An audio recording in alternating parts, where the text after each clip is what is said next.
এই যে ঘুম থেকে উঠেই দেখি বেলা 10টা বাজছে। আমার তো তেমন কাজ কাম নাই, রাতে ঘুমাই দেরি কইরা, এই জন্য ঘুম থেকে উঠতে দেরি হয়। তো এইটা হচ্ছে আমি থেকে ভাঙ্গা ঘরে, এই যে মাটির ঘর, বেশি টাকা পয়সা নাই তো বাড়ির রুম নিতে পারি নাই ভালো মতো, তো এই ভাঙ্গা ঘরেই থাকি। তা কাজ কাম নাই, টেনশন, ঢাকা শহরে আছি, ভাবছিলাম একটা ভালো চাকরি বাকরি করবো, পাবো, তো চাকরি বাকরিও নাই। কি আর করার, এখন ব্রাশটা হাতে লইছি, এখন দাঁত ব্রাশ করবো, এইসব ভাবতেছি। আর একটা ভাবলাম একটা ভিডিও বানাই। তো আমরা এই যে এইখানে গোসল দেই, এইখানেই আর কি, এটাই ধরেন গরিব মানুষের, এটাই ধরেন ওয়াশরুম, এটাই গোসলখানা, এটাই সব কিছু আর কি, ব্যাচেলার জীবন তো।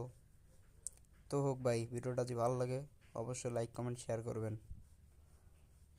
তো এই যে আপনাদেরকে বাইরের দৃশ্যটা দেখে, বাইরে যে রোদটা উঠছে ভাই, এই রোদের মধ্যে যারা কাজ করতেছে তাদের কি কষ্ট হইতেছে একমাত্র তারাই জানে।